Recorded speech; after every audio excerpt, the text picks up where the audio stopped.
Kevin the Geek, friend. Kevin the Geek, friend. Kevin the Geek, friend.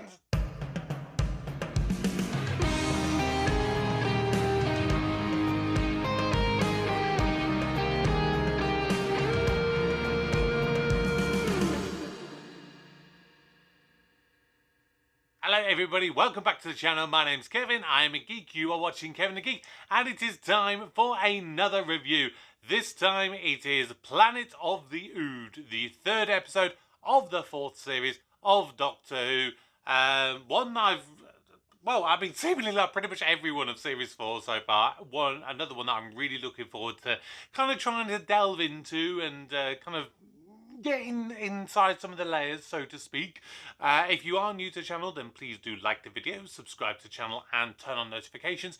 Please do also go back out, check out my other Doctor Who reviews, my other Torchwood reviews, some of my Doctor Who rankings, and I've done various reactions to various different media as well, so make sure you check all that stuff out.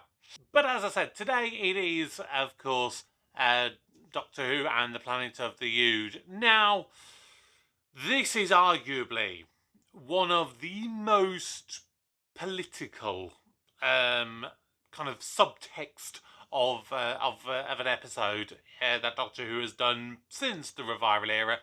There have been others, but I would argue that this is the most because it's so on the nose, and it's an episode that I kind of wish in a way had featured Martha either as opposed to Donna or including Donna. I mean, maybe you could argue that they could have swapped it around. Maybe have made, for example, in Series 4, the second kind of story featuring Martha, the Doctor's daughter, maybe made that just about the Doctor and Donna, and maybe had this one later in the series that featured Martha in her return, or even used it in Series 3, because obviously this episode does kind of touch on the very delicate subject of slavery. And I feel that Martha, I mean, Donna was fantastic in this episode, do not get me wrong, to start with. But I feel that the presence of Martha would have just elevated it a tiny bit more, being a character of African descent. I just feel that they could have done a little bit more with it in the dialogue and things.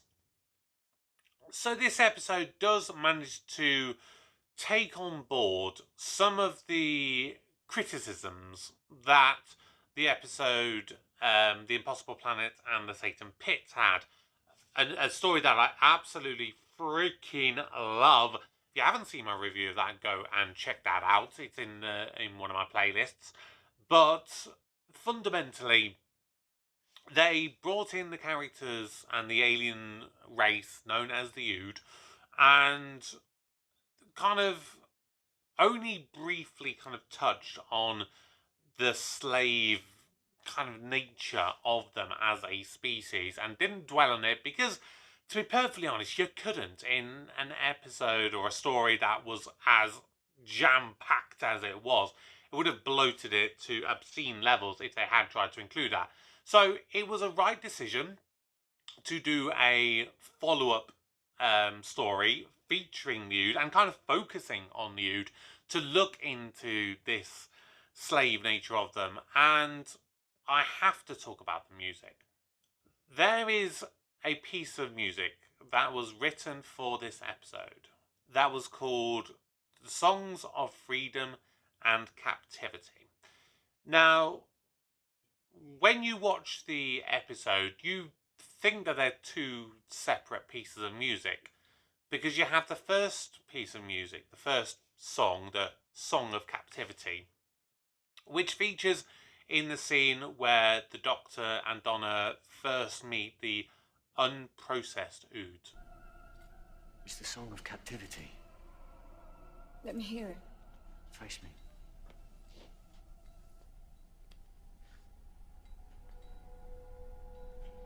Open your mind, that's it. Hear it, Donna.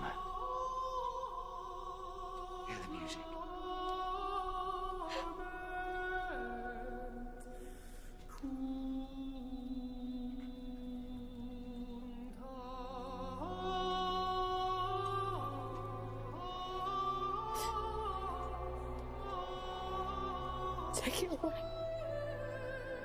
Sure. I can't bear it.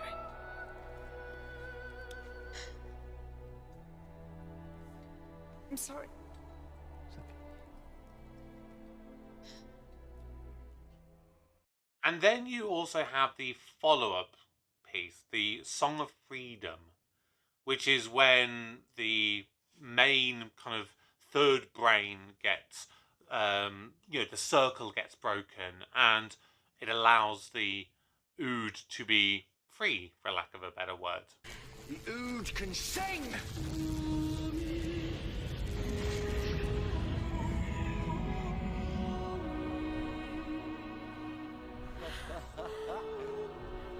I can hear it.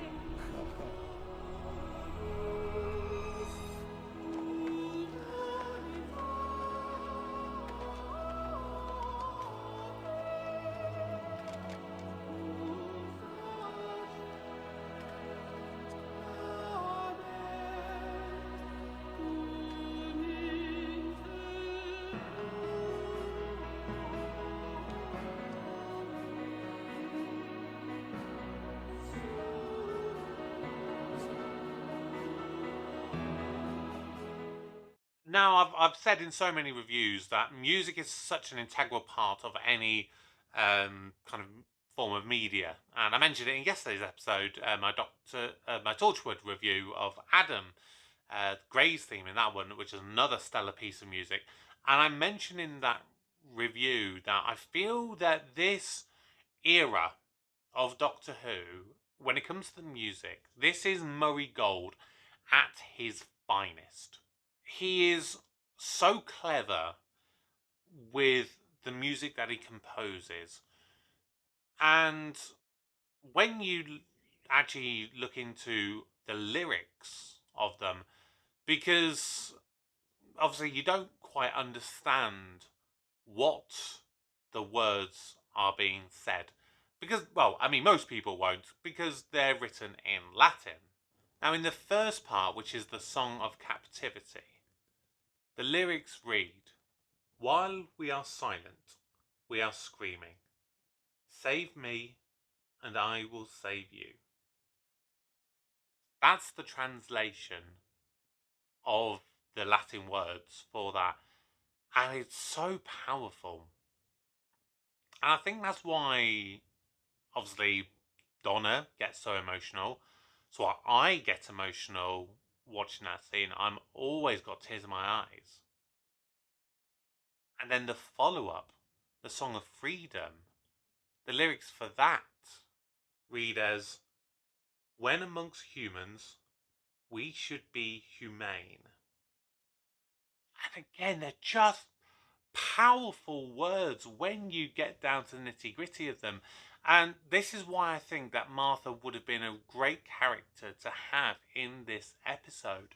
Because when you go back to, actual slavery of, African slaves in the sort of 1800s, early 1900s, there was a lot of work songs that were sung by them, and it was their way of kind of keeping their culture alive, but also kind of helping to keep their morale up and also kind of tell a story at the same time. And I feel that this is what Murray Gold tried to do with these pieces of music for this episode, and he deserves the utmost praise for writing these eloquently beautiful. Well, technically, it is a singular song, that it is technically in two halves, but it does feel like the two songs. And I suppose that, in a way, kind of leads me neatly onto my point of the story with the idea that the Ood have multiple brains. Because the Doctor kind of says it, you could argue technically the humans have two brains, because you've got the left and the right hemispheres of the brain. So some could argue it's one brain, and some could say it's two brains because it's technically two different halves that make up the whole. And it's the same kind of thing, I think, with this song. You won't get the full song without the two halves. You don't have the Song of Freedom without the Song of Captivity. And I think that was just a very clever way of kind of showing that. Now, I do feel that the Doctor was on really good form in this episode. But your biggest props have to go to Donna in this one. Donna was pretty much as perfect as you can be. Now, this episode was actually originally intended to be the second aired episode, but Russell T Davies made the decision to swap it around with The Fires of Pompeii. Because it's a very dark episode. It's really dark. And he was kind of worried that having this as a secondary episode would leave you too dark, and I mean, there are some really nice comedy moments from Donna, which of course is going to happen because Catherine Tate is an insanely good comedy actress, but it needed to be to kind of give you a bit of a warm-up to Donna, because you had a very stellar kind of reintroduction to Donna with the Partners in Crime. If this had been the immediate follow-up, I think some people may have not understood Donna as much, and maybe have switched off and maybe not wanted to continue on with Donna. I disagree. I think you could have done it in either order, but I can understand where he's kind of coming from with that. Now, this is an episode that I can't really decide who is actually really the villains in this piece. Now, if you are new to my Doctor Who reviews, the way that I do reviews is I score them with 10 different categories to give an overall score out of 100. And villains, giving the villains a score is one of my criteria. And it's a hard one because from a literal sense, the Ood are the villains in this episode. They're the ones going out and killing. But then you also have the humans, and the humans are kind of the villains in this piece by enslaving this peaceful alien race, and particularly the jackass guard that I don't think we knew his name in it. I could be wrong, but I don't remember, and I still don't, watching this many, many years down the line. But he was the guy that wanted to play claw grab with the Doctor with that giant shipping container claw thing, which I thought was a pretty stupid scene, I'm not going to lie. But obviously thinking about having Martha in, and the idea of with her being black, could that have elevated the story to a degree? It makes me wonder whether they purposely chose an actor to play this, this evil guard, because he was pretty damn evil. He wants to gas the Ood, and he wants to play claw grab with the Doctor, so he is damn evil. But choosing an actor who is himself of African descent, he is black. Was that a coincidence, or was that a purposeful choice? I don't know, and I've kind of gone back and forth with this over the years because, like I said, slavery is a delicate subject. And I don't want to get into a philosophical or political debate or anything like that, on my channel. But it does make you wonder, did he have any kind of input? Did he have any theories? Did he have any reservations with portraying a character in a story that dealt so heavily with the theme of slavery? I don't know. It can just make me a bit uncomfortable to think about if I ever try and think too deeply. So I try not to, but it's the kind of thing that I kind of have that pops into my head. Now, the majority of your supporting cast, they were all right in this episode. The main guy, Mr. Halpern, he probably had the most. And I didn't realise, literally until today, which immediately before recording this, I've recorded this upcoming week's reaction to the British Empire, which, if you haven't seen that, please do go and check that series out on my channel. But I was watching that, and I referred to a character from Blackadder in it, which I couldn't remember the name of. I was going through the different characters, looking at the actors, trying to work out which one it was. And Tim McInnery, who played Darling in a couple of the different series of Blackadder, he was Mr. Halpern. So that was something I never realised until this day. He surprised me, because I always knew him as a comedy actor, never really saw him in a serious role, and I thought he did a reasonable job in what he was being asked to do in this episode. So I'll say fair play to him. But the rest of them were pretty bland. I mean, the woman who was doing the whole corporate stuff, she was a bit bland, and she's a character who actually, I think she really deserved her comeuppance in this, as well as the aforementioned guard, the evil guard. Maybe that's a ranking that I will do at some point. Characters who deserved their ending. Because those are definitely two characters, and Mr. Halpern, of course, being turned into an Ood. They both, well, all three of them deserved their fates, which. I thought that was an interesting twist, having him get turned into an Ood. I really like that. It's really different. Some people could have, said that it came across a bit cheesy, but I liked it. I personally did. Thinking of the corporate woman, there was an incredibly cheesy moment when she's talking about the different packages that you can get, the different voices. We've introduced a variety package with the Ood translator ball. You can now have the standard setting. How are you today, Ood? I'm perfectly well, thank you. Or perhaps after a stressful day, a little something for the gentleman. And how are you, Ood? All the better for seeing you. And the comedy classic option, Ood, you dropped something. Those were really, really cheesy bits, particularly the one with Homer Simpson. I'm sorry, when you're doing a story which is set, 2,000 years in the future, and okay, let's say hypothetically, you are going to get, all this digital media in the digital era that we're in, of course, it's going to save stuff more than things of only 100 years ago.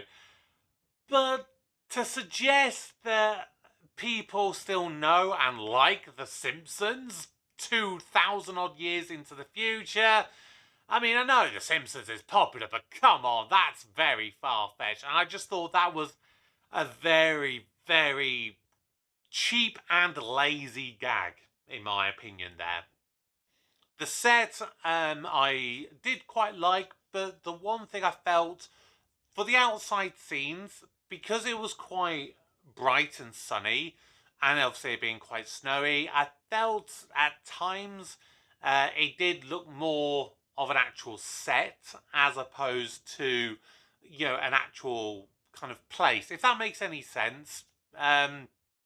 It's a minor thing, but I think I liked when they brought the Ood Sphere back in the End of Time, the last series with David Tennant. Well, of course, before he returns later this year. I felt that because they did it when it was a bit darker, it just took the edge of it just ever so slightly, which I think just makes it look a bit better. But I did quite enjoy the set. I thought it was pretty damn good. So like I mentioned earlier, I do rank all of my Doctor Who episodes by scoring them and giving them a graded ranking. So let's check out the scores for Planet of the Ood.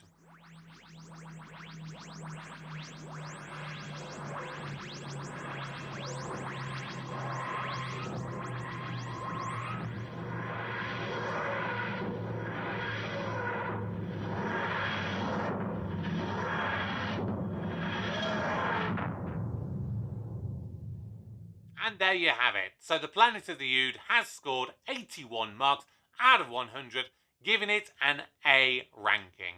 What did you think of the Planet of the Ood? Make sure you check them out in your comments down below.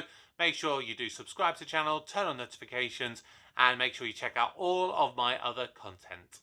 Coming up next week, we have got the return of Martha Jones twice. She obviously returns in Torchwood when I do the review of the episode Reset, and then she'll return also on Wednesday to Doctor Who when she returns with the Sontaran two-part story. Two episodes that I am really looking forward to, and I'd like to be able to compare how I think Martha does in both two different series. I think that's going to be really interesting. But for now, my name's Kevin. I am a geek, and you've been watching Kevin the Geek. Goodbye.